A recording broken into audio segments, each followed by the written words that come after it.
Rae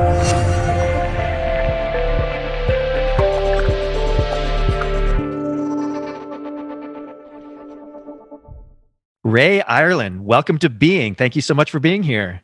Hello, thank you so much for having me. I'm excited to Yeah, be here. it's a pleasure. So I came across your profile online and I clicked on a couple of things and watched your video trailer on YouTube. I'm like, oh my God, I love the vibe and energy of this woman. I have to have her on the show. Um, and also because your journey so closely mirrored mine. I'll let you describe it, but from what I understand, you started as a dancer, moved into a musician, and now sort of entered entrepreneurship and coaching. So I think that's a great place to start. Would you mind sort of taking us through your journey and how you arrived in this moment? Yeah, absolutely. So yeah, like you said, I grew up as a dancer from the age of 2. Literally, it was like that was the first time I was on stage, and it wasn't one of those things where my parents forced me into it. I like literally came out of the womb like dancing and performing, and it was the only thing I wanted to do. So I grew up learning ballet and like really studying classical ballet. That was my main thing, Cool. and did that all the way through. I ended up like leaving high school early. I was like so committed. It was everything. Um, Ended up going to a dance conservatory for college and was performing in the school was in Boston. I was performing in New York and was on the full track of like, okay, this is my life and this is what I do. And senior year, like 3 months before graduation, I end up fracturing both shins and I tore a ligament in my spine. Wow. What, while dancing or somewhere else? Yeah, while dancing. It was from Wow. it just so happened that it all happened in 1 month. Right. And it was like hard, like halting stop where I could barely walk. I couldn't really turn my head side to side. And so it shattered me and I didn't really know what to do. And I was living with a bunch of musicians at the time. And so they, after, a while of seeing me just like lay around moping around the house, they're like, okay, Rae, like we'll get you on stage to stand in the back of the band. You don't even have to do anything. Just like go up there and hopefully that'll make you feel better. And it did not work. The first show I performed with them, we had like a sold out audience and I was on stage for like 30 minutes and then ran off stage crying. I was like not into it. And I think because of that experience, I'm a Taurus and I'm pretty like headstrong. And when I can't do something, especially something that I feel like I should be comfortable at, like being on stage, it pissed me off so much that I was like, all right, give me a freaking instrument. Let me learn this thing. Awesome. So I ended up picking up banjo and mandolin and, I was in a really rough place in my life. And so I kind of like gave up everything. Basically ended up living out of my car with my boyfriend at the time. And we just traveled all around the US playing on street corners for pennies and just like barely got enough food by, the leftovers people would like give to us and stuff. So we did that for about a year. And that was definitely an experience of going from like one of the top dance conservatories in the country to like living on the street. It was really weird. And it showed me kind of one of the issues of art and art education is that it doesn't teach you how to actually turn it into a business where you can make a living out of it. Totally. And so that was the beginning of my journey of starting to study business and being like, okay, we're on the street. I'm like, I know I'm like a world-class performer. I'm playing with world-class musician that just went to like the top music school like in the world. Like, and why are we making pennies? Like, this just doesn't make sense to me.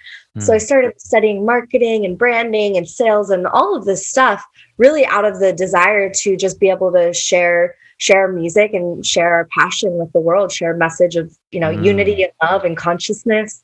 And so that project of, me and my boyfriend just playing on the street turned into a full band, which within 5 years turned into a nationally touring act with management and booking and teams.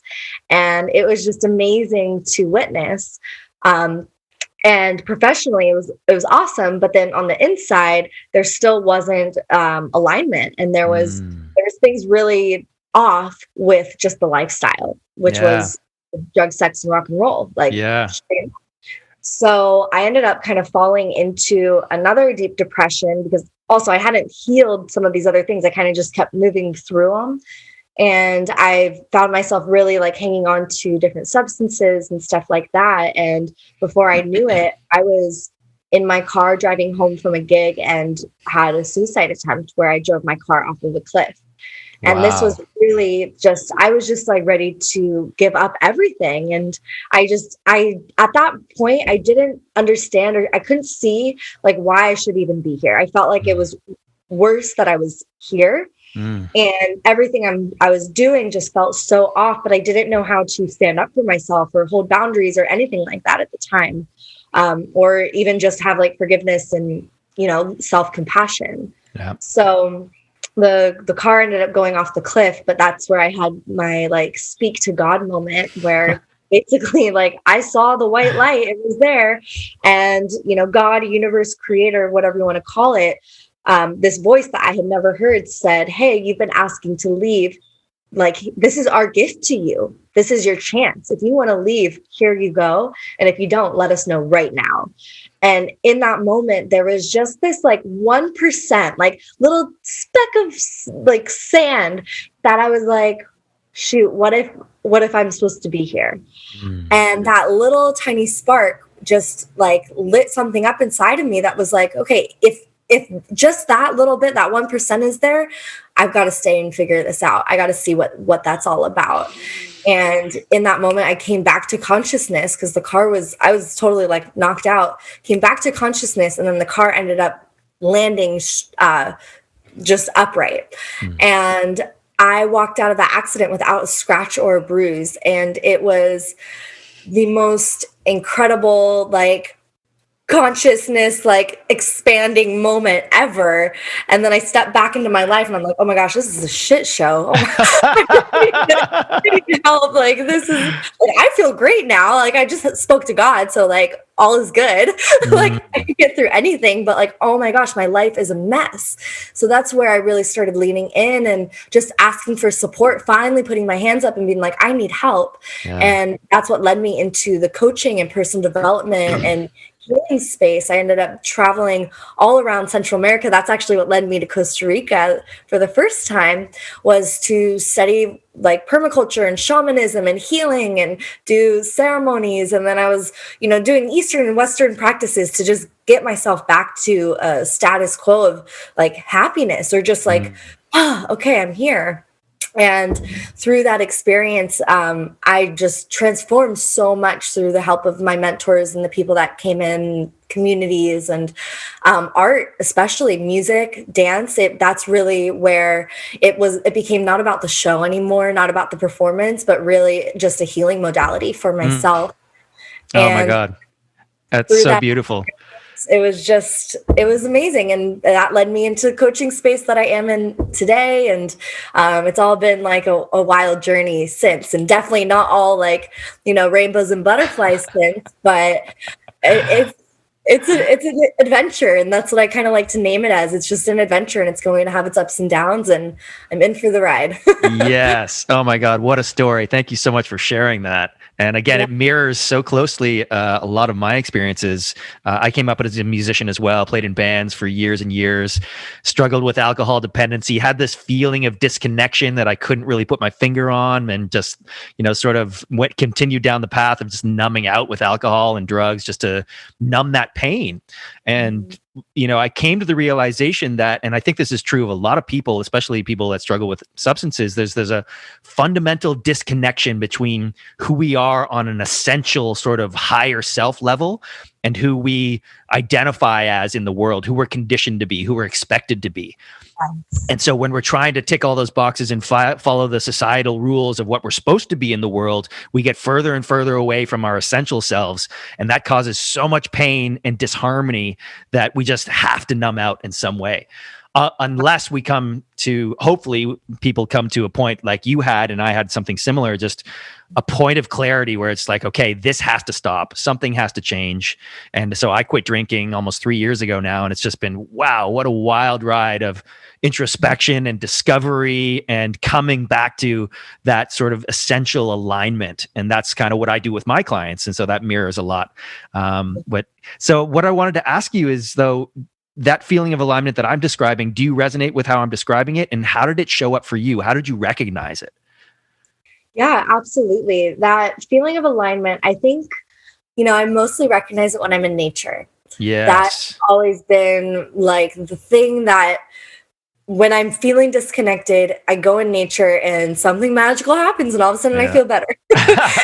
And thankfully now I understand that, so I can use it more. So kind of like I said, it's not like it's like all like magic and amazing now. Like there's still the ups and downs, but now I understand kind of my own codes and how I can play with them. So even just yesterday I was having a little bit of like an off like afternoon. I was like, I don't even know, like nothing that happened. I just feel a little off, and I'm like, okay, let's go to the beach. Let's sit on the cliffs and like look out even for 30 seconds. And so that feeling of alignment for me usually connects me to what's bigger, what's outside of myself, feeling the connection of oneness with nature. And because sometimes I feel like at least for me, I'm kind of like the mixed introvert extrovert. I can really connect with people, and then at other times I'm like, oh my gosh, like I feel so alone. Like I'm just gonna go sit in my cave. And so sometimes if I'm comparing myself to humans, I have a hard time getting into that place of like alignment. Not gonna lie. So usually it's like that connection to everything else, the plants, the birds, the bees, the ocean and stuff like that, that really reminds me, oh yeah, I'm a part of this. And then I can kind of fast track over all of the human comparison stuff that we deal with and go, oh yeah, everyone else is a part of this too. Oh yeah, here we are. Here's that alignment. Here's that space of unity where we can all coexist. And when I feel that, I am like energetically very external. So when I feel that like unity and connection with everything else, I can all of a sudden feel so aligned within myself. And just kind of drop into that breath, and oh, my breath is like the tide, and okay, oh, here we are. This feels good. Beautiful. Yes, no, I totally agree.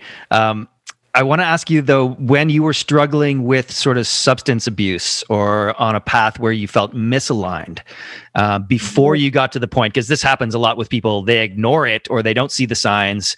And I call them cosmic bricks. The universe keeps throwing bricks at you, trying to wake you up, trying to get you to shift until something happens, either an accident or a diagnosis or a tragedy or something to say, okay, this has to stop, this has to change. And most people, or many people actually, get to that point where it is that crucial. So what I'm trying to figure out, is there, something you can describe for the audience that, some signs that you saw earlier, it's like some signals that you saw that maybe you saw or didn't see or ignored, so it's just, I want to give sort of a practical view of if somebody's in the position you were in, what's some signals they can look out for that, okay, maybe I am out of alignment. Maybe I do need a reset. Maybe I do need to change my ways. Yeah, absolutely. And I love the brick piece. That's something I like to talk about a lot too. And I'll kind of like expand on that to share for sure. More practical piece, which is, I believe there's a feather that actually comes first. Right. And the feather is like gently your cheek, and it might get like a little stuck in your hair, but you just take it out, So, and then if you like don't see the feather, then like the brick comes. And then if you don't actually feel the brick or get out of the way of the brick being thrown at you, then okay, then a train is gonna come. Yeah. So I think it's about going into the experience of awareness with the feather. And so those feathers for me usually lie within my physical body. So right before the accident, there was like some like weird like physical things that happen, like rashes or things that just are kind of out of the norm. Also energy just feeling so depleted. I know that For me, my natural state, when I'm feeling my best, I do want to love on everyone. Yeah. I do want to be around people. And so as soon as I start to get into the experience of like, ooh, I don't really want to be around people anymore, that's actually a big sign for me to be like, okay, what's going on that I'm not wanting to address? And so I'm wanting to hide.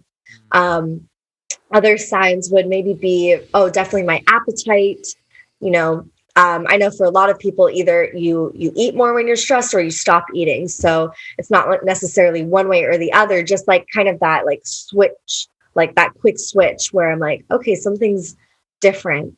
And I noticed like if I kind of backtrack it, because what I've done now and like what I do in my businesses and with my clients is we figure out, okay, what's happened in the past. So how can we, stop it even earlier, maybe even before the feather comes, really building up that internal awareness.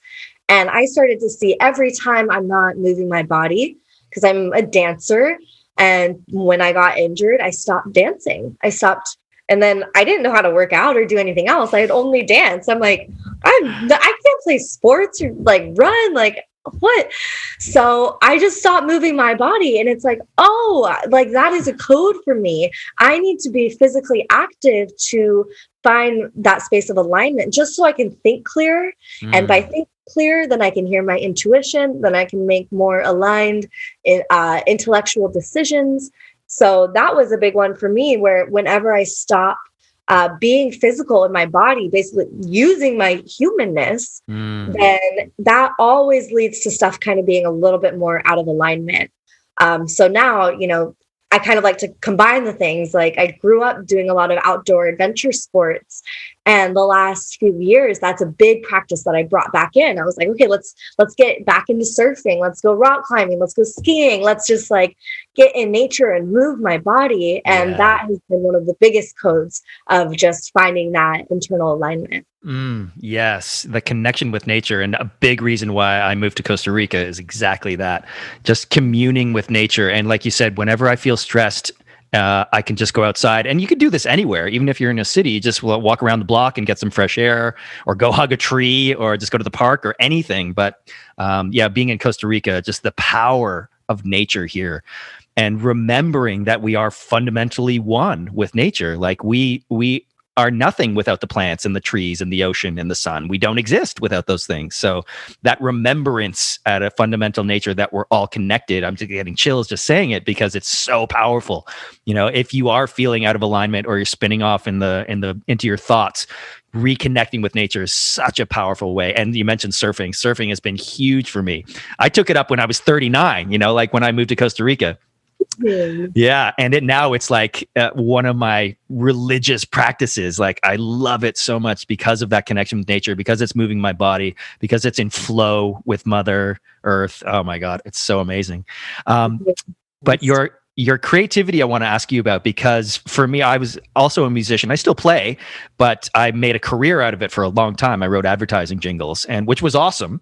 But it just wasn't resonating with my new path and new awareness, because I'm basically selling my soul to corporations, right? So I'm still creative, but I'm just curious about your transition out of sort of being a dancer and a musician into a coach. Do you miss it, or do you find creativity in other ways? Like, how do you channel your creativity now? Yeah, well, actually, I still am a musician. I'm like, if you can see behind me, I've got my keyboard right here. Oh, guitar nice. here. My desk is actually just a desk for music. Awesome. Sometimes I work at it. Yeah. me too. Yeah. So really, I actually started my coaching stuff while I was on tour. Oh, nice. Yeah. So the car accident happened. This was about year 3 of kind of being on the road. And after that, I dove into more of the healing arts and all of that stuff, going to Costa Rica, or all of Central America. But that whole time I was actually still touring, still with the band. I didn't leave the band in that moment, which was kind of an interesting path for me to choose. Yeah. And so we ended up staying together for a few more years. And then even once I left the band, because I was with them we were together for 5 years. I left and then I toured internationally as a solo artist for 2 years. Cool. So most of my coaching journey has been while also being on tour and as a musician, except for basically the last like year and a half because of lockdown and stuff. So that was a big shift and change. Wow. So it's always, music has just been, it's like eating food for me. It's not like it comes and goes. I think it'll always be a part of me and everything I'm doing. And whenever I'm speaking or I'm doing coaching, everyone's like, oh, do music. And if I'm doing music, they're like, oh, lead a meditation. So it's all very interwoven. And I've had times where I've actually tried to separate myself from it to see like, okay, what would it feel like? What would it be like if I went 100% in my business and kind of put the music to the side? And, you know, there are seasons, but usually when I do that, I feel like I lose a part of my own soul and spirit. So it is a big dedication and practice for me to actually be creating both of these paths simultaneously. And the goal is they're coming closer and closer together, which is Cool. which is fun. And they've kind of been coming together. I wrote a book this last year. Oh, congratulations. Thank you. I was like, okay, well, let's put my creativity somewhere else. So I wrote a book, and it really ended up being that bridge where the book is called Blame It on My Soul. And it takes the reader through 9 stages of transformation that help them tap in with what is their soul really desiring them to do next? What is that next step? And I share these 9 stages through the stories of touring and traveling and being a musician. So that was kind of the first way that I've been able to really like unify these 2 paths. And I'm hoping to continue to do that because I think there is congruency there. And yeah, I'm looking forward to getting back on the road soon and releasing some new music and all of that. Awesome. Oh my God. I can't wait to read your book. That sounds incredible. Blame It on My Soul. Is that what it's called? Yeah. Blame It on My Soul. I will definitely put the link for that in the show notes. You guys should check it out. I wanted to ask, because you're a creative, then I ask this to all my creatives that I have on the show, is where does creativity come from? This is a fundamental question I've asked myself many times. And there isn't one answer, but I'm just so curious to hear what other people think. For me, it's like, it partially comes from, internal genesis, partially comes from an external place, and maybe there's a balance between the two. What's your take on it? Yeah, for me, it's when I'm really tapped into it, it's an external place. Yeah.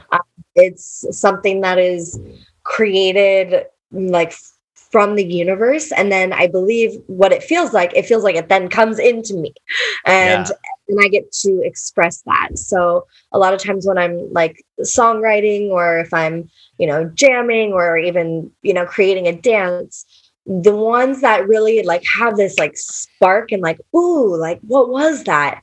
It's usually when I'm so open and my ego is so released that I almost don't even know what's happening. And so a lot of times if I'm songwriting, I'll just put a record, device on and start playing, because it just kind of will flow through. So songs will be written in, 30 minutes, the full song.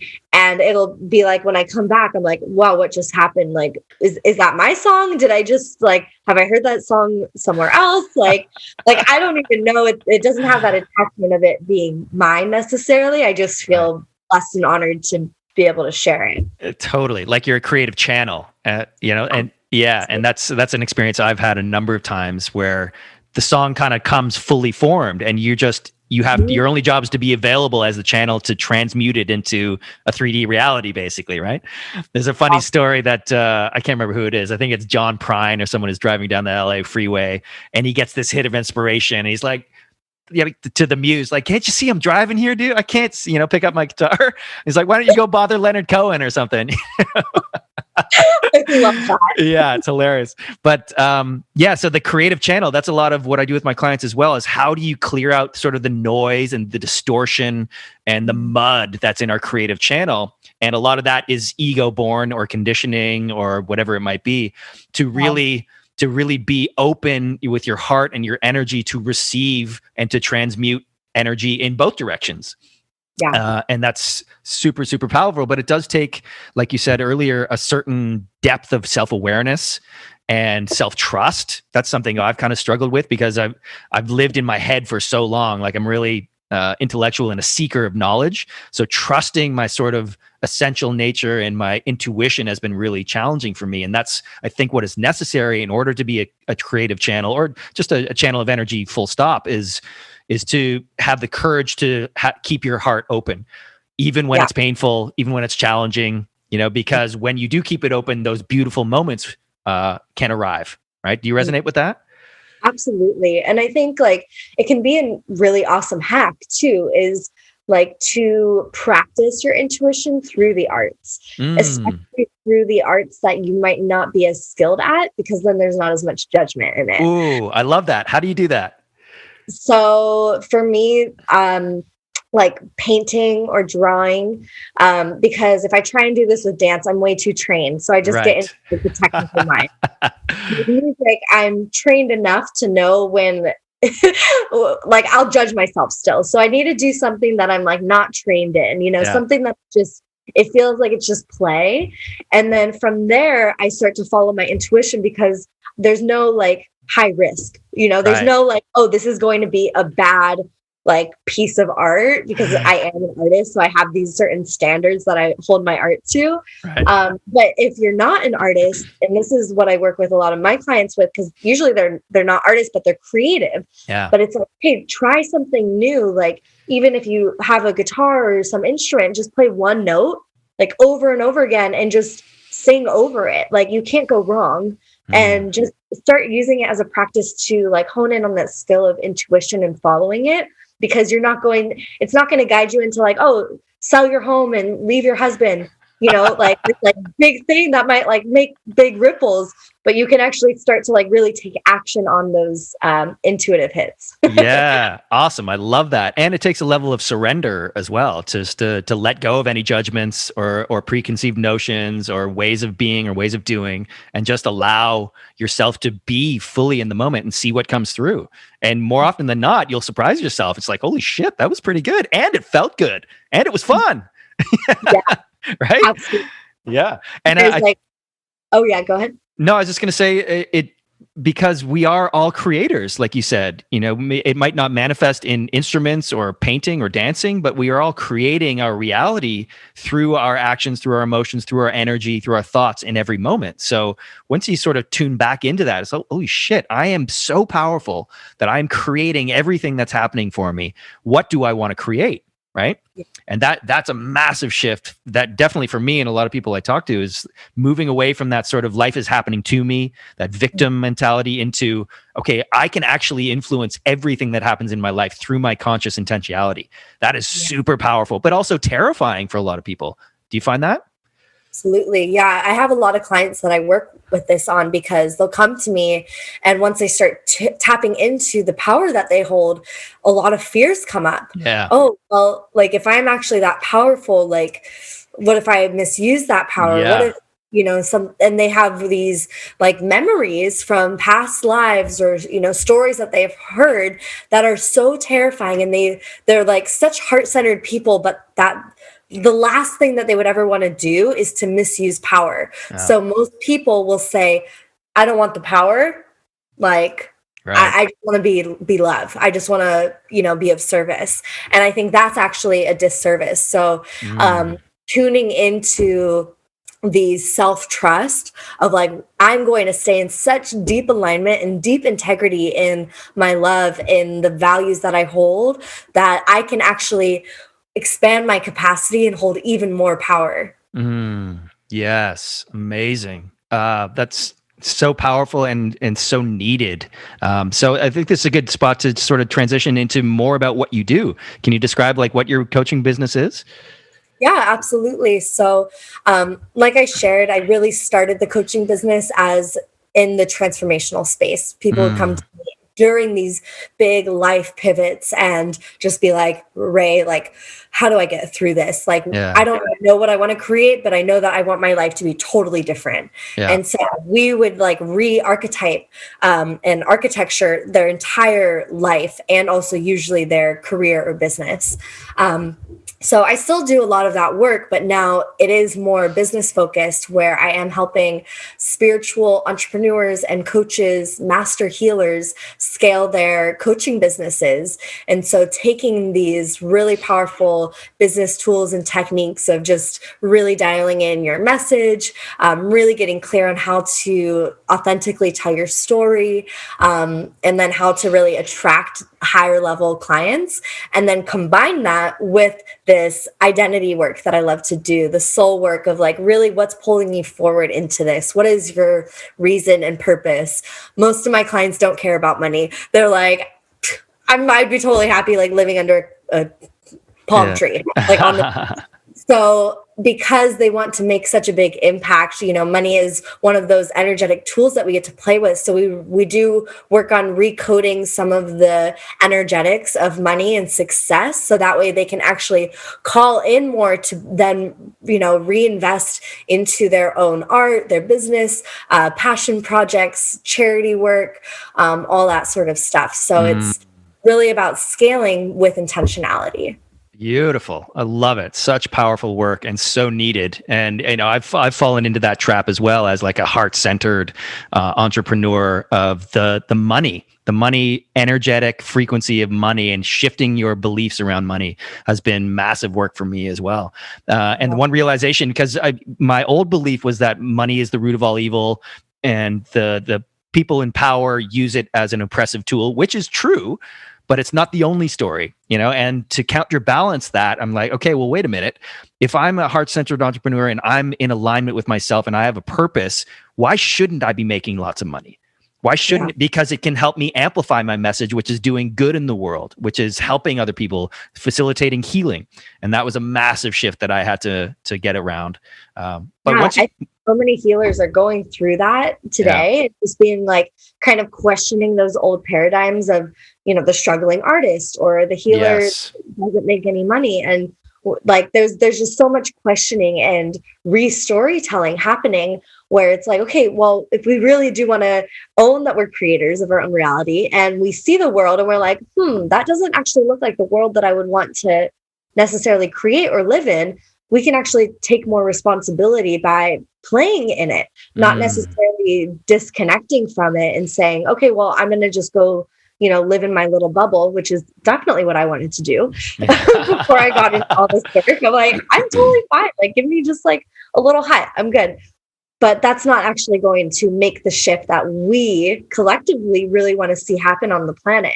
So I think there's an ownership that we get to take in what has been created and what is being created for the generations to come. Yes, totally. So that brought up something for me around, where we are right now. And, at the risk of getting into conspiratorial waters, like because there are massive energies at play, I think what you're talking about, some people just want to hide. They don't want to look at it. They don't want to look at the depth of malevolence or evil in the world. They just want to be in their little bubble and go about their lives, which is, I've been in that place as well. But I think now we're at such a critical time in the evolution of history and humanity that we can't afford to do that anymore. Each person has to take responsibility. And that doesn't mean you have to go out and, be on the front lines and change the world or become a president or something crazy. But it does mean taking responsibility on an individual level to me. And that's kind of what the work that both of us do is like, let's cultivate a deep sense of self-awareness, of trust, of healing, coming back to that essential nature and operate from that place. And whatever your unique gifts to offer the world can come through from that place rather than a place of fear or scarcity. Does that make sense? Exactly. And it brings us into that more natural state of taking inspired action. Exactly. Action from fear. Yes. And I think so much more can move. We're so much more connected to a lot of energy that we can utilize. So all of a sudden things will like start working faster. There's like these synchronicities. You start meeting the right person at the right time that's going to guide you even closer. And life can be a lot easier. So that's definitely a mantra that I like to use is like, this gets to be really easy. Like as I'm sharing my gifts, as I'm wanting to make as big of an impact as I want, a lot of people, I think that I'm sure that are in your world too, like they're wanting to, yes, shift their own lives, but they want like their loved ones and their neighbors to have better lives as well.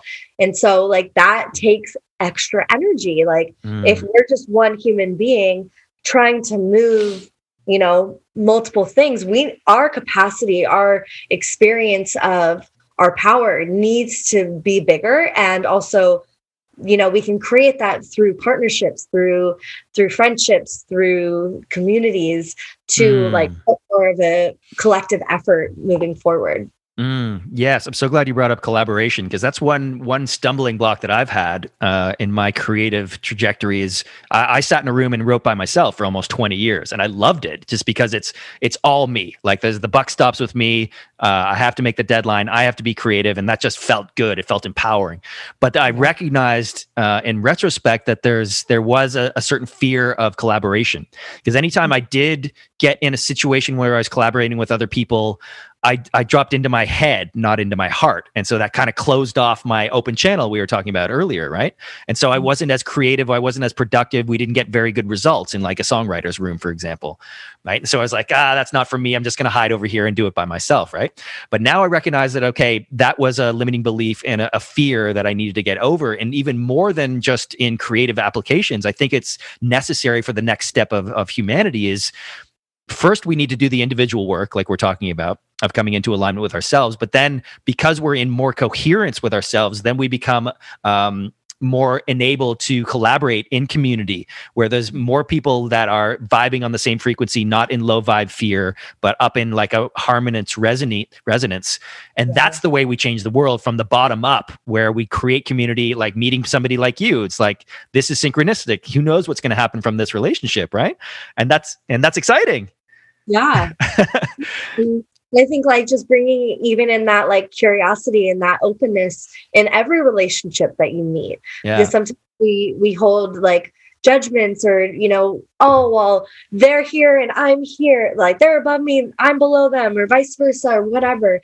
And so really just like being open in that space of like curiosity. And sometimes when I use the word curiosity, I actually change it to fascination, because I feel like even more like energetic attraction of like, wow, like how can I be more fascinated by this human that's in front of me? How can I be more fascinated by like what they're wanting to create, and like what is that overlap that we have, and what's different, and how can we really come together? What would be possible? And just kind of get into that question of like, what if, which is a really fun game to play, by the way. I always suggest it, just like the what if game. Well, what if like we did X, Y, and Z? What if like this happened tomorrow?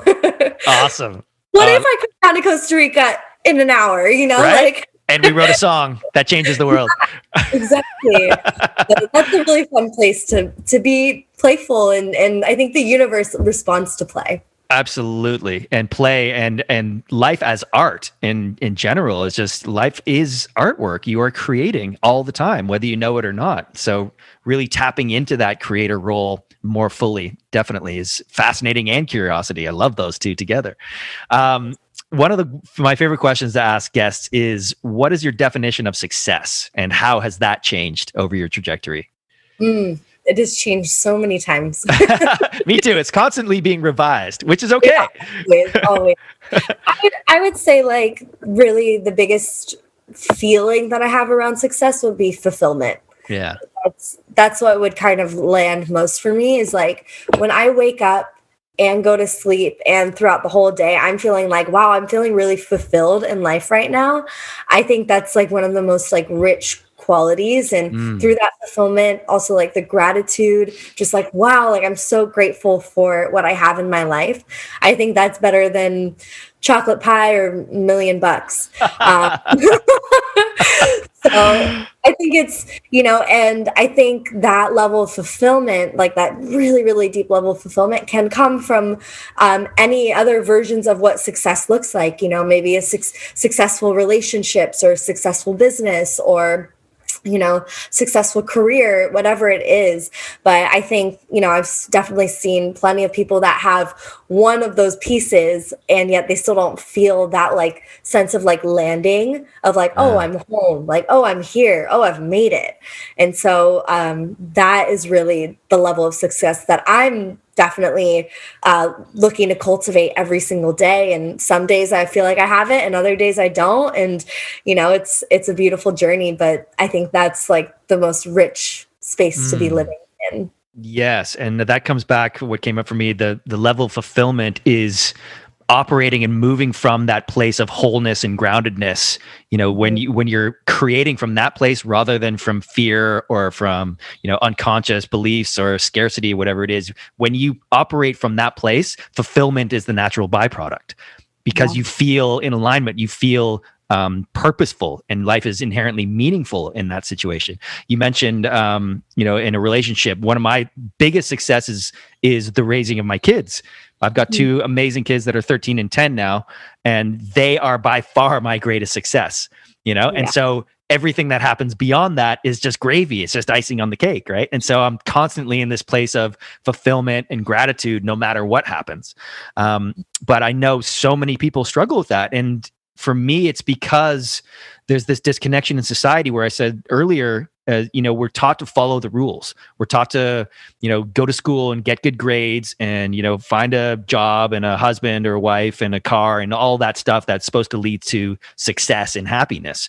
But rarely does it lead to fulfillment. And so there's a fundamental question is, what is fulfillment? And it's different for everybody, right? And so absolutely. And I will say that there's an interesting piece that I've been discovering in the last few years, which is, like at first when I was kind of playing with that idea, I'm like, okay, well, if it's just fulfillment, then again, like, why can't I just like live in my hut on the beach, and can I just be fulfilled there?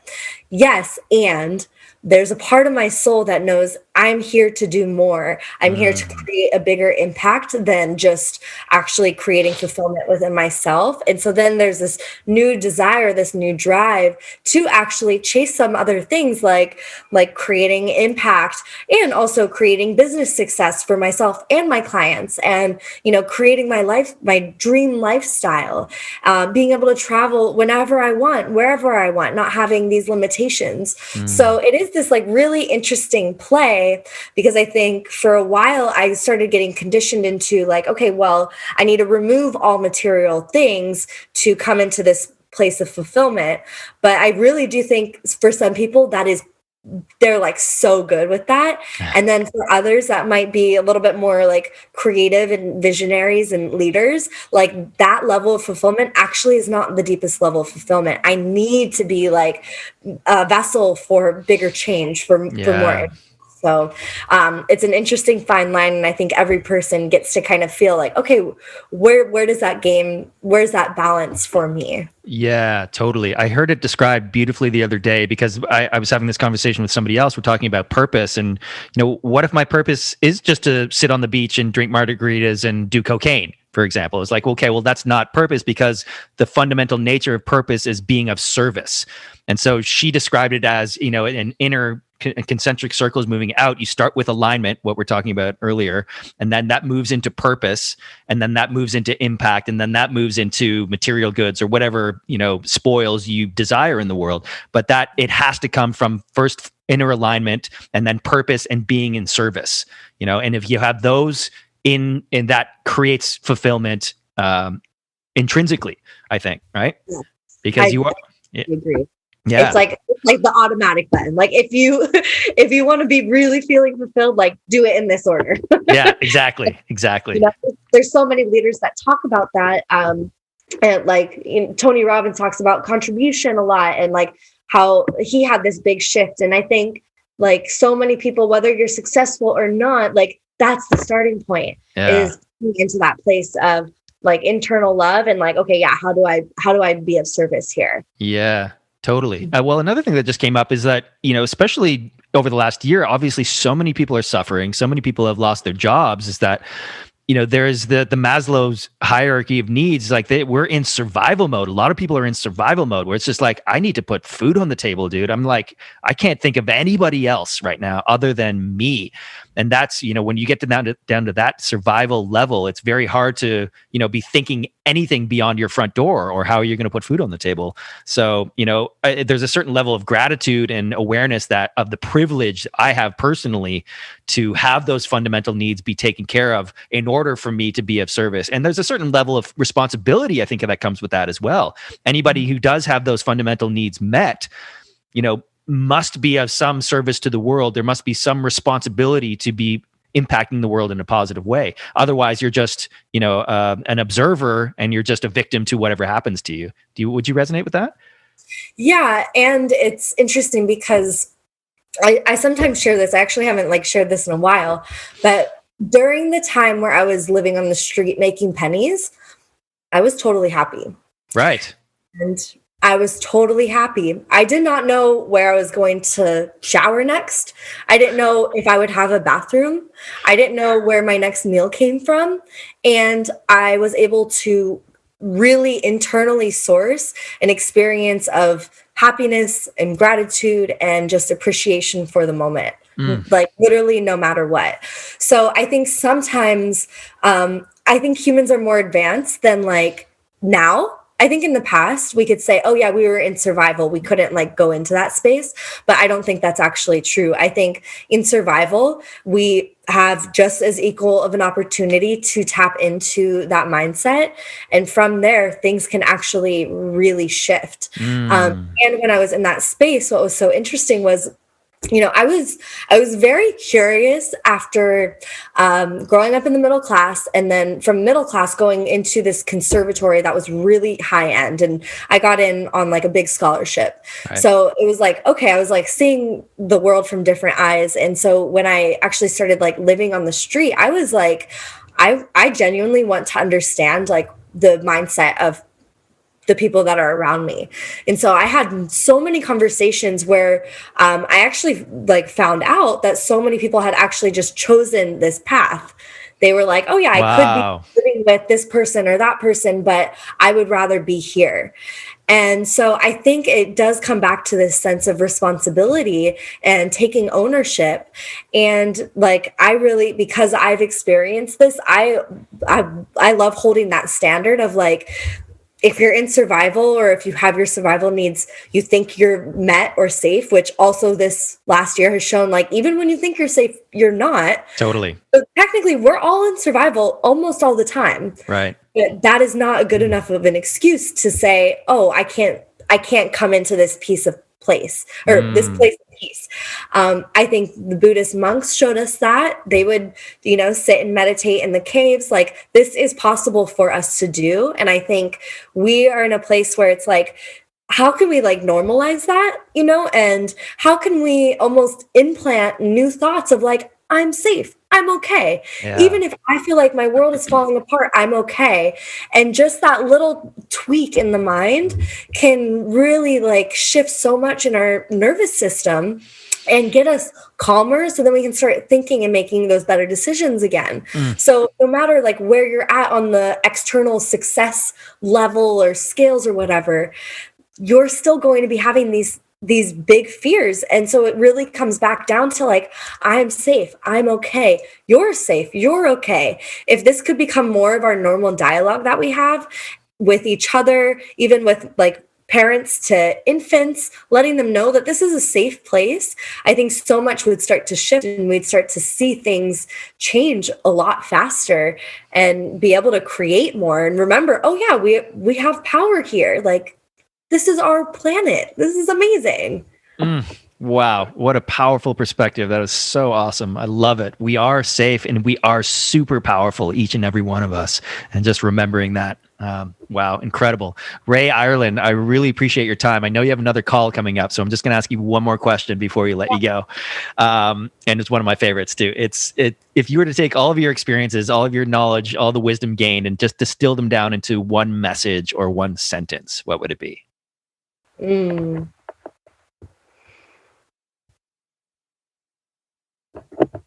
It would probably be something around just listen, because I think we all know more than what we even tell ourselves, what we allow ourselves to believe. I think we're more powerful than we can even imagine. even with, what I just shared, there's so many billionaires that came from nothing. Like this, it's all possible no matter where you're at. And I think when it comes to just listening, like, and really tuning into like that internal clock, that internal voice, there's so much guidance there. You don't need anyone. You're good to go. Bringing in, other people to just help and support and bring love. That's like the magic piece. So yeah, turning up the listening dial. Awesome. I love it. Rae Irelan, thank you so much for your time today. Do you want to let people know where they can find you? Yeah, absolutely. So you can find me on social media is a great way to just stay connected. Rae Irelan, RAE, and then Ireland, like the country without a D at the end. So on Instagram, Facebook, you can check out my music on Spotify and Apple Music. I have a show, Soul Aligned Show on YouTube. You can also check out some of the music videos on YouTube. So lots of ways to stay in touch. Let me know if this resonated for you. I would love to just hear what clicked. If there's a big aha, send me a message. I'd love to connect with whoever's listening here. And thank you so much for having me. Oh, my pleasure. Thank you so much, Rae. Have a fabulous day. We'll talk to you real soon. Oh, bye. Bye.